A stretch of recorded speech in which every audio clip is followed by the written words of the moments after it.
Yo, this is Big Green Dow Power Plant Podcast. This is Staff Sergeant Mac. We're talking about unstoppable growth. We're at the annual that's in Denver, Colorado. And I have two amazing people here. Two of the amazing, I gotta say it again, amazing folks that work in the field of growing food, obviously, because that's what brings us all together. But I want you guys to introduce yourselves and tell me a little bit about what you do, and we'll start with you. My name is David Cason. I support my wife in her food ministry as it is such. My background is in historic preservation, so I was handy with a saw and a hammer, and there was a need, and she's kind of my North Star, my guide, so I support her all the way. My name's Ashton, Ellis. I work for Gardopia Gardens. I'm the senior educator, and I have the opportunity to really have hands-on work with the youth and, show them that their food doesn't come from Walmart or McDonald's. Okay. Yeah. I'm battling with Takis right now.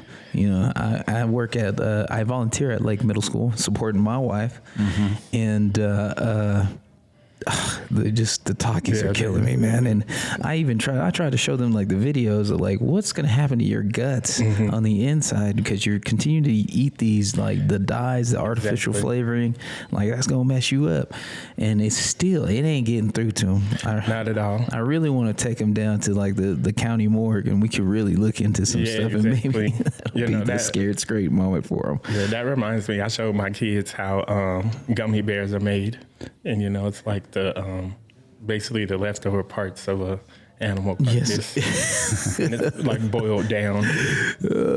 Turning it into gelatin, yeah. Yeah. Did that ruin it for them, or are they still fans? Yeah, I think so.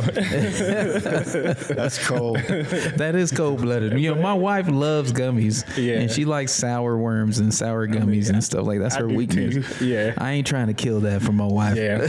I feel like, they need to know. Just be aware of what you eat. Definitely them, though. My wife's too late. She's done. Her time is done. Yeah. But, it's definitely the youth. They need to know about the food that they consume. Yes.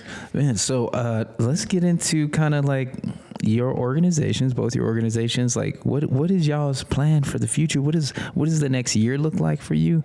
Especially, you're supporting your wife as she's driving she has her mission and vision, and you're supporting that mission and vision. What could you tell me about that about your wife? Well, her mission is to try and teach people how to eat and to grow their own food and enjoy it, and it become a part of their life, and to break the cycle of the lousy eating at McDonald's and Mickey D and the food desert that her constituency primarily lives in. She serves as a garden position at the YMCA in Savannah, Georgia, which is in the heart of the most impoverished area. The poorest people in Savannah and Chatham County and the state of Georgia and in the United States are all the people that come to the Y there. It's like a beacon in a desert. The kids grow up where the music that they hear is gunfire. And many of them are from single families. Not that they're not loved, but that there's only so much love to go around when a mom has to work 3 jobs to make ends meet. And everywhere they go, they have to walk or catch the bus, something like that. And the nearest grocery store to the Y is about 2 miles away, which is walking distance. And Savannah can be pretty brutal in the summertime, especially if you got a couple of kids in tow. Well, and you don't want to leave them alone. So definitely. But there's a Burger King and a Popeyes and a Wendy's within walking distance of all the projects. Just making it all convenient for them. You're fighting not a losing battle, but an uphill climb, at least from the very start. The kids have no real dirt to play in, no playgrounds unless they go over to the Y. They live in government housing primarily, which is a good thing that they're able to be provided for, that they have a roof over their head. Yeah. But it's not a real nourishing atmosphere. The Y, at the Y, How much land do you guys steward there? It's a pretty big area, and it's right in the heart of downtown Savannah, where all the motels, hotels, and the Civic Center and everything is. Okay. So there's pressure for the land. Fortunately, they have the title to it and always will in perpetuity, but you can't ever believe that that's always going to be the case. But the amount of land is plenty enough to grow gardens in, and Sandy doesn't really try to grow enough food to feed the world or the world around her. It's more to teach. Educational. What little bit you can do. As you know, if you grow food, you can feed the world just one bite at a time. Definitely. So that's introducing food, dirt, worms, bugs, plants, seeds, the annual rotation and the seasons and when to plant them, when to harvest, when to reap, when to sow. Is it you can pretty much grow, and I'm ignorant to the fact, but in Georgia, can you pretty much like grow all year round? Because I can't do that here in Colorado. The hardest thing is like in August and September when it's so incredibly hot. Okay. And the bug pressure is so bad. Dang, August and September? Mm-hmm. Dang, okay. Oh, yeah. Okay, that makes sense. So that's like your downtime basically for growing food is around that time frame? Right, and you try and get in as early as you can after the last cold snap, which is anywhere from around March 17th, around St. Patrick's Day. Okay, St. Patty's. We have here in Denver regionally, like it's Mother's Day, like that week around Mother's Day. That's like the earliest you can get because anything it'll freeze, And then of course like October, this is our harvest time. Like I'm putting beds down, over at the school and stuff. Especially that it's been so hot. I've lost a couple of crops because of the heat itself, but this is the time that we bed things down for the winter. And we move our focus more towards indoor growing, whether it be from soil or hydroponics. Do you guys do that over at the Y? There's a little bit of hydroponics because it's of interest to the kids. They like to see it and they get to play with it firsthand. Yeah. And it's something you can deal with when the weather's bad. The weather in Savannah is kind of similar to, like the curveball y'all threw us this week. Yeah. Last year there was snow on all the peaks when we were here, and it was chilly in the morning, chilly in the evening, and if the wind was blowing, it was cool during the day. But Savannah, if you don't like the weather, you can wait 5 minutes and it'll change, generally speaking. But right now is the time for getting the beds prepped. You can't plant anything yet. It's still too hot. Okay. Dang, that's wild. And it's hurricane season too. Yeah. Hear about that?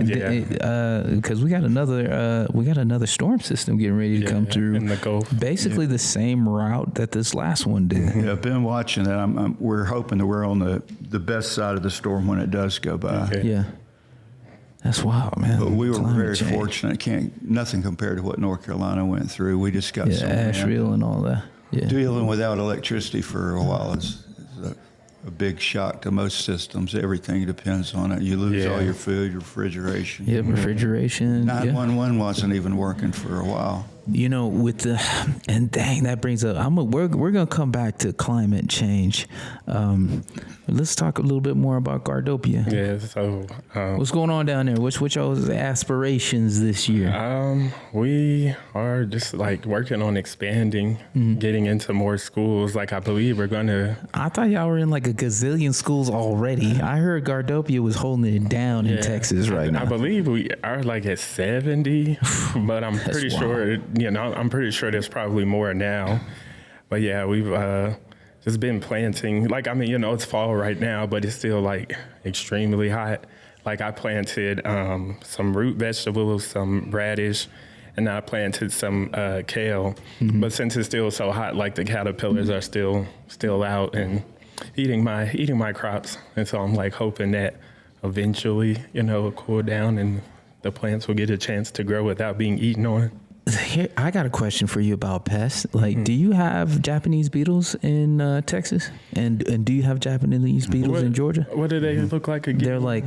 They're greeny, marble, purple like type of metallic? beetle. Yes, kind of a metallic. Actually, I did see and one. they ravage roses, like any type of like flower. Like they're all after that. Yeah, I've seen some at one of my schools. I was kind of fascinated by the color. But Yeah. then I'm like, It's a beautiful color. It is, But it they're is. a horrible creature. Yeah. And nothing out there right now, it's from Japan. Or so like, we have nothing here that will regulate that damn thing. I can see that. Like, there's no natural predators. No, there's for not. it.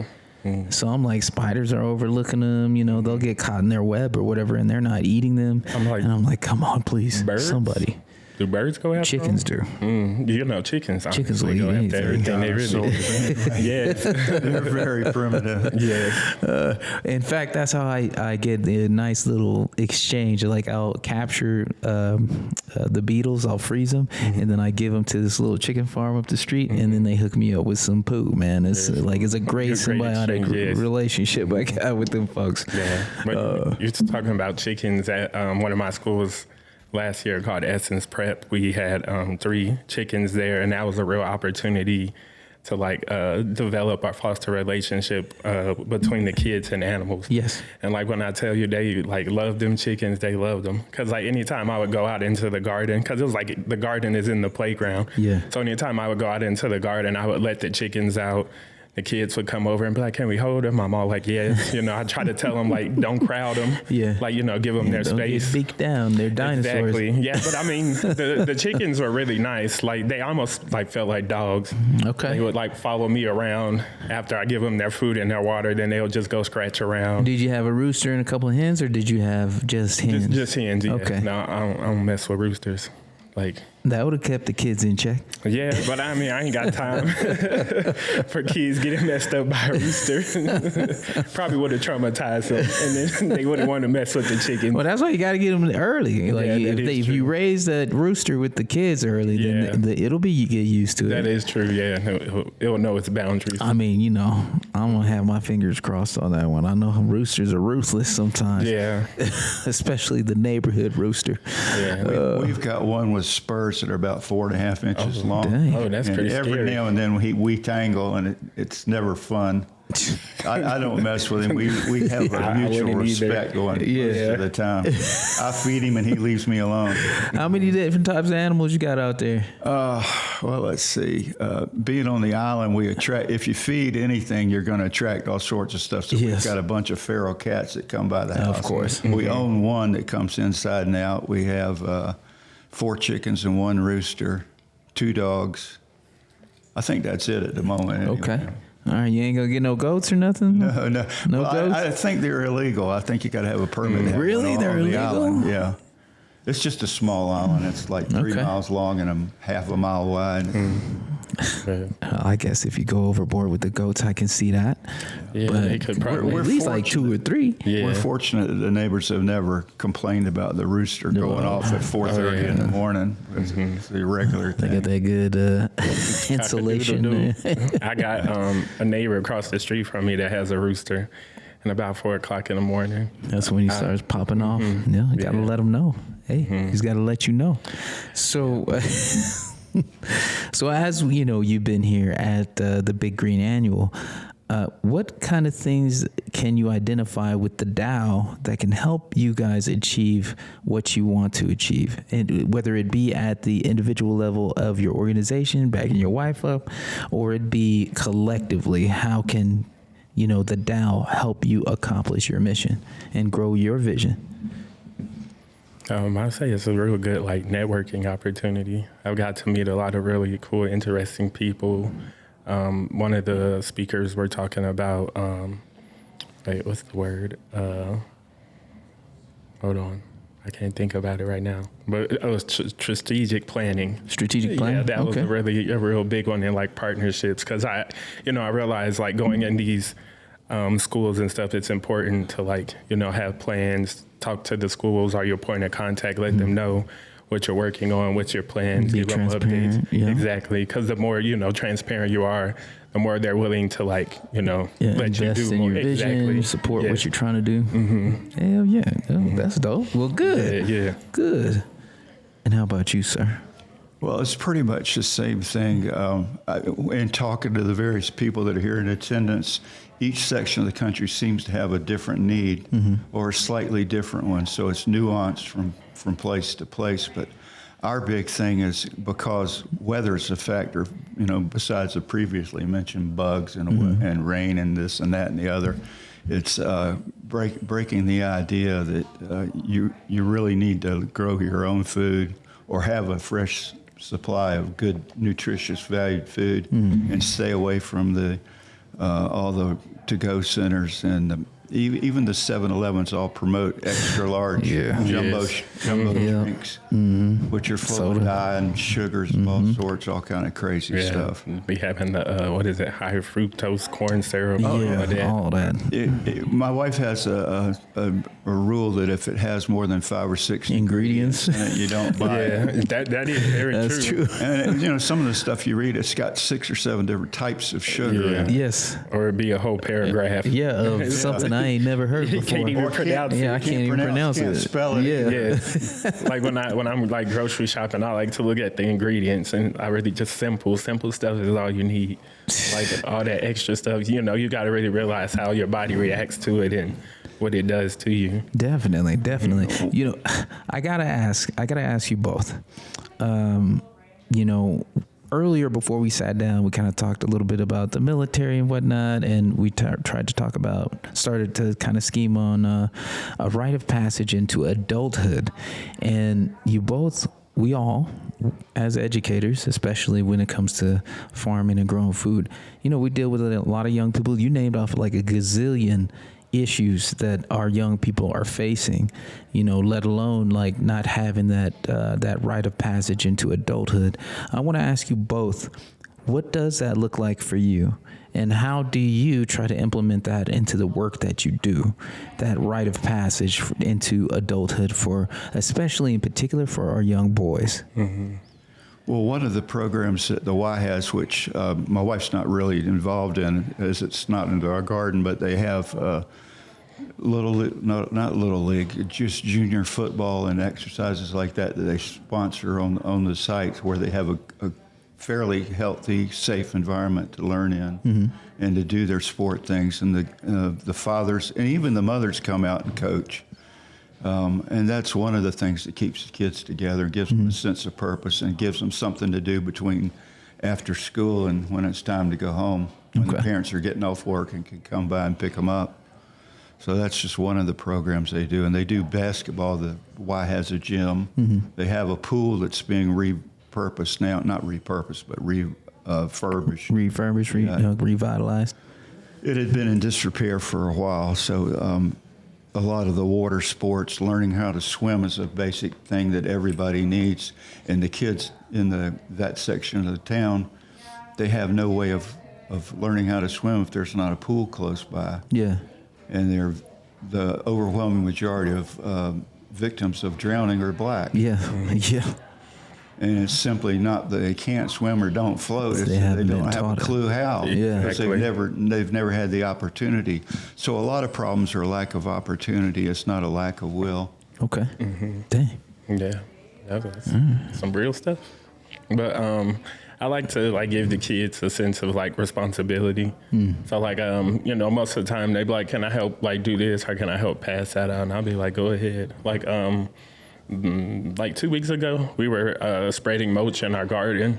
And so one of the kids asked if they could help pass out gloves. And I'm all like, yes. I like it when they take that sense of responsibility or leadership. Yeah. That's a good thing to instill into the kids. That's dope. That's dope. Yeah.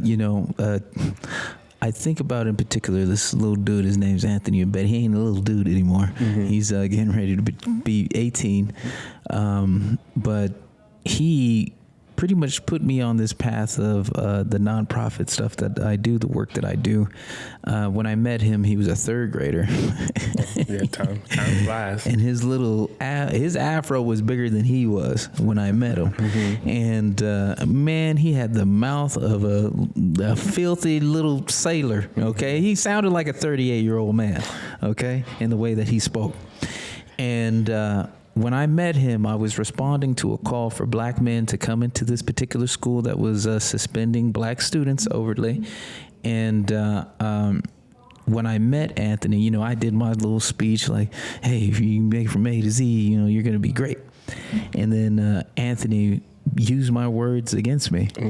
when I was talking to him, he was like, yo, Staff Sergeant Mac, you can tell me I can make it from A to Z, but you ain't going to be here to show me how to do it tomorrow. And I was like, wow. I was like, what's happening with this little life to have him say something so deep? And it hit me so hard, it would have took me off my feet if it was physical, you know, and that moment is when I had my epiphany. And I was like, you know what, Anthony, you're right, dude. I'll see you Friday. And then Friday turned into every other day. And then every other day turned into every day. That any time that I could find a space in my schedule that I would spend with these students at the school, I would find that. And that's where I found the garden. I was transitioning out of the military into civilian life, and Anthony gave me a purpose worthy of my attention. And I think it's a purpose that we all can feel and do, like no matter what your profession is. It's just to spend time and invest that time with our youth. I don't care if they're yours biologically or not, but like them little kids in your neighborhood, they need you, man. They need us.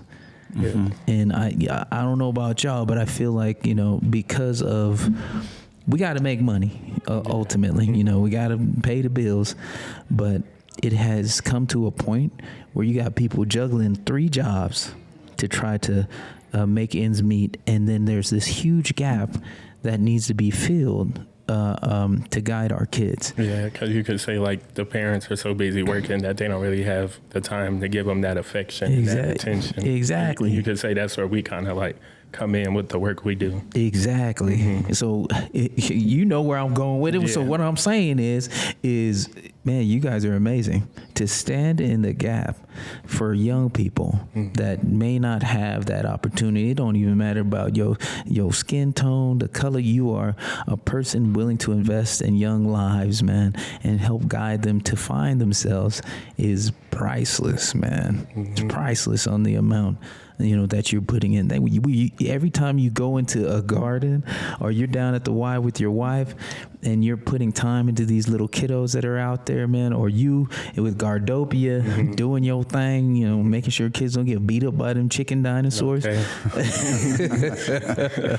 I mean, like that is extremely powerful. Yeah. So I guess my next question to y'all is, what advice can you give other people that may not be in our particular industry of work, but what can you tell them about, like, just investing that time into young people, into our future? How important is that? Like, is it worth it?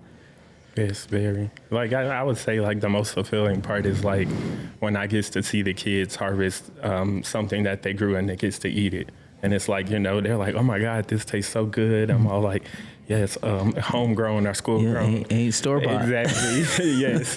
Didn't sit on the rack for like 8 weeks. Okay. And, you know, that's like a lesson that we have. We, like, teach the kids about, you know, the food that gets picked from a farm. And it could take, like, 6 months to a year before you're eating it. And, you know, loses a lot of flavor and nutritional value.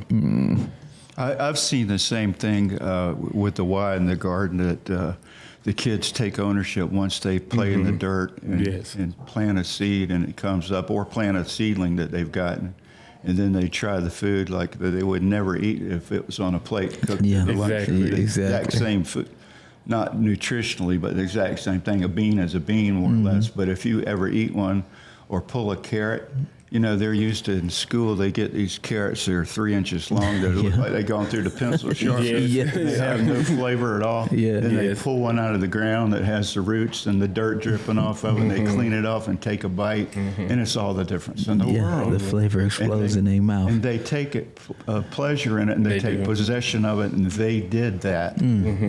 A sense of accomplishment, which is what all kids need.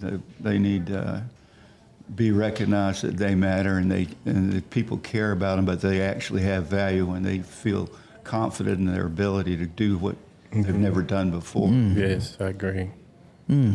Definitely. You know, kind of getting back to the men and women who spend time in the youth athletic programs, they learn teamwork, they learn discipline, they learn respect, they learn pride. all the things that they may not have time to get it with the mothers working 3 jobs, you know. They're lucky if they get a chance to say goodnight and Exactly. talk for a few minutes before it's time to go to bed or take a bath or whatever's on the agenda, whatever's possible. Agreed. You know, as we're on this topic of education, youth, and just trying to improve our communities, here we have this vehicle, right? This big green Dow, and something that I want to express, and hopefully most folks understand in being in this gathering, is just how important like your stories are, right? And not only that, but how can we collaborate together to help amplify what you're doing? So like right now, I think one of the great, things that we've been talking about this whole day when it comes to the podcasting is the power of storytelling and having platforms so people can hear about the heroes and sheroes. It's so easy to be overwhelmed with negativity, especially when it comes to media, whether it be social media, the news, movies or whatever, like it's so easy to get swept away into negativity, and such a rarity to hear all the great work that folks are doing out here. So like this particular thing with the Big Green Down and sharing like your vision of like what that looks like, how can folks in San Antonio help out folks in Savannah, Georgia, and what is that connecting factor do you think that we can do to collaborate with one another? I think just being able to come to like meetings like this and to talk and to swap best practices, that kind of stories, because like there's so much difference between climate and whatnot, bug pressure, pesticides, whatever you happen to be running against. Every section of the country is different for a reason, but climate has so much to do with that. But people are people. You still got to eat. You got to figure out a way to grow something that's healthy and nutritious and that they will eat, and get more people involved is really what needs to be done. So you see an issue with getting people involved in, and I'm gonna pick your region of the world, Savannah, Georgia, at the Y. What do you think the Dow can do to help you out? Whether it be if there's like, I don't know, maybe like at the local level of government, like who you need to be talking to help get maybe like some workforce folks to come over and volunteer their time to help support you guys, or even when it comes to like grant funding and stuff. Because here at the Dow today, I reached out specifically since we're in Denver and we were going to have folks from Denver in these meeting spaces. I wanted to make sure that government entities came through that door too, to kind of see like what the hell is a DAO, how is that helpful, and then also like just resource sharing. So how can the DAO help you out in Savannah, Georgia, whether it be, like I said, getting volunteers or workers or people that have specific skill sets that may help you guys out, whether it be designing your websites or helping with like your taxes, or like what do you think we can do to help you and your wife out? Well, yeah, one of the things you just mentioned is volunteers. We're always short of volunteers, and there's nothing we can do about the weather. But when it's 100 degrees outside and the humidity is 87%, which is what Savannah averages yearly. Yeah. Okay. Now I'm reconsidering going down to Georgia, Atlanta, Georgia at least. It's about the same in Texas too. If you're under conditions like that and you're going to the beach, it's okay. Yeah. But if you're going out in the sun when there's no breeze or anything like that, and you're supposed to be tilling the soil, hammering nails, or planting, they're picking bugs off plants. It's a real thing. You have to be dedicated. You have to have love for your fellow man. You do. You have to care. All right. Well, getting the word out is probably the best thing. Big Green support-wise has been fantastic with the grants. But actually getting people to implement what you're going to do with them and have a positive role Like basically, like you're saying, like need more community engagement. Exactly. Yeah. Okay.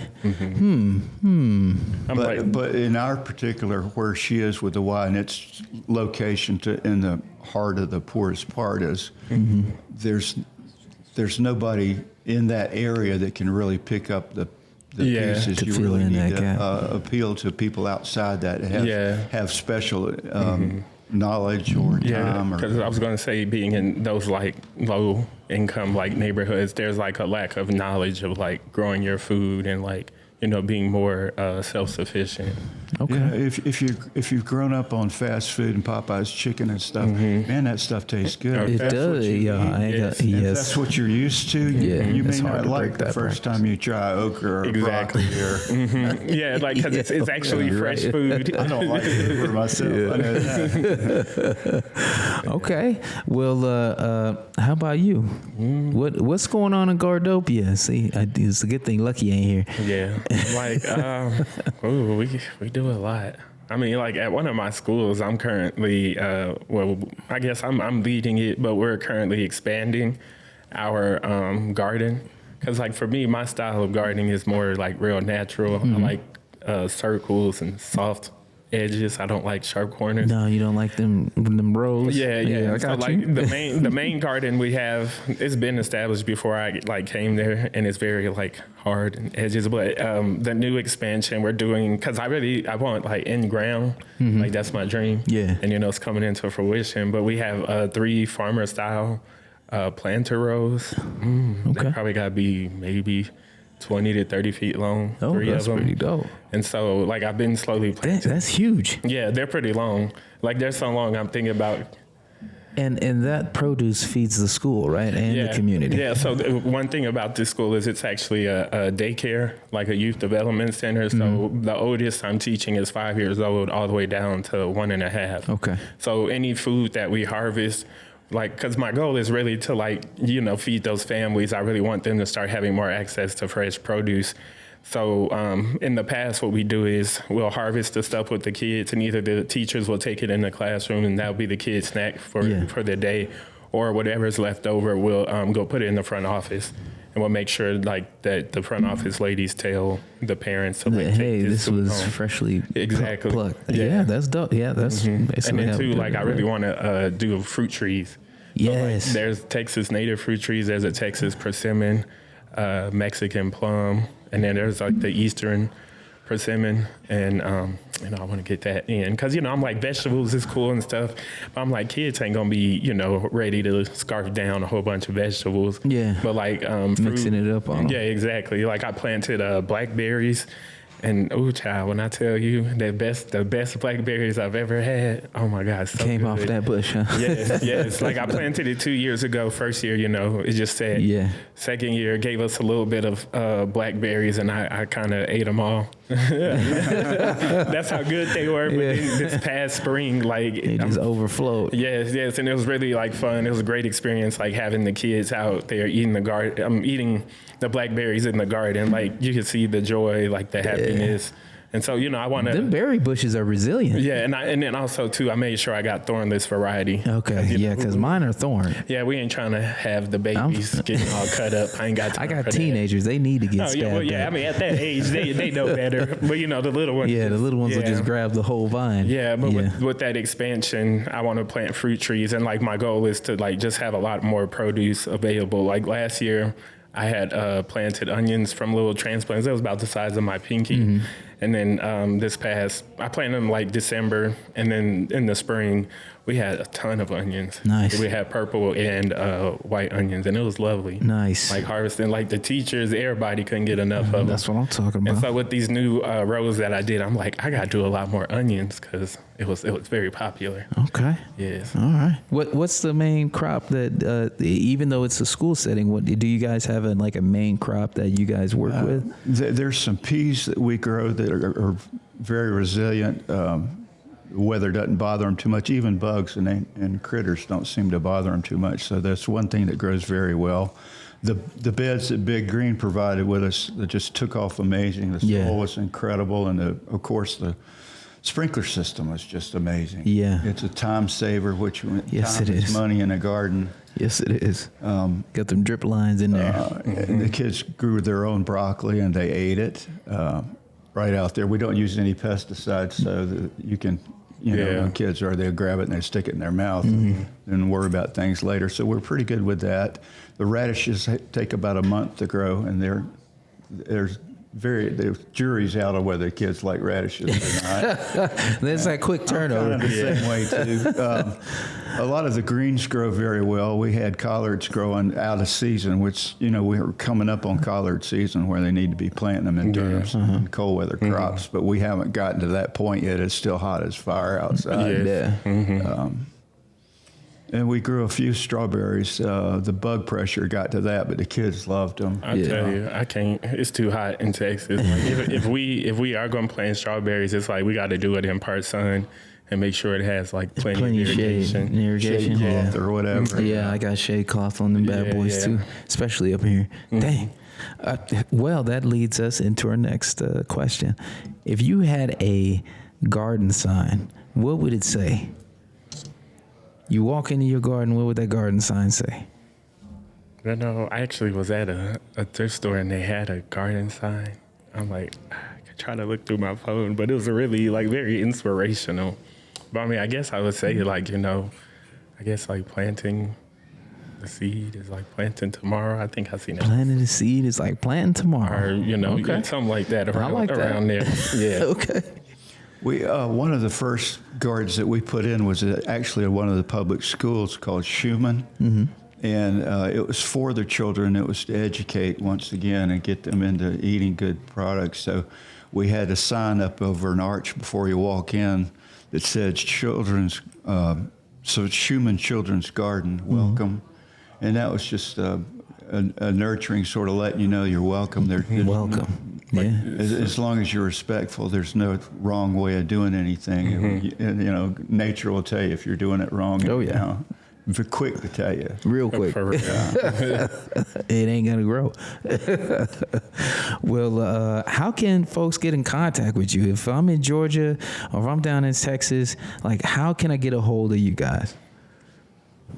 We're on social media at Gardopia Gardens, Instagram and Facebook. Okay. And then we have a link tree in our Instagram, and that'll take you to our website. And we have our email and phone numbers on there. Okay. I'm sure you're talking to the Fred Flintstone of the new media age. So I'm not really up on what we've got going there, but I'm sure it can be searched out and found. The Y has contacts. It's the West Broad Street Y, Savannah, Georgia. And I know we're on the internet and everything, so I can't really. That's all good. I apologize. We'll find you. No, you didn't. No, it's all good. I'm like, the address is 619 North New Braunfels Avenue, San Antonio, Texas, on the east side. Okay. He's got me again, man. Go check it out and get involved, man. Like you heard it right here on the power plant, down in Georgia, Savannah, Georgia. The Y needs those volunteers to come out, help with the garden, get involved, man. Whether it be sports, honestly, your life is a blueprint and a map, and you can share that blueprint and that map with young people who haven't started their voyage yet. And just your knowledge alone will help guide a new life and maybe even a new leader into something great.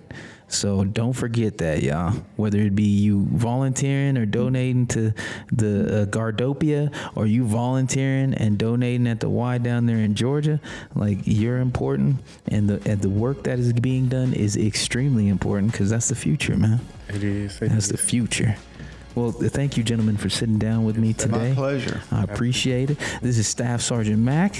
Ashton, Ellis. David Cason. And we'll see you next time. All right. Don't let this be the last time we get on these mics, y'all. And then don't forget to live your best life. Period.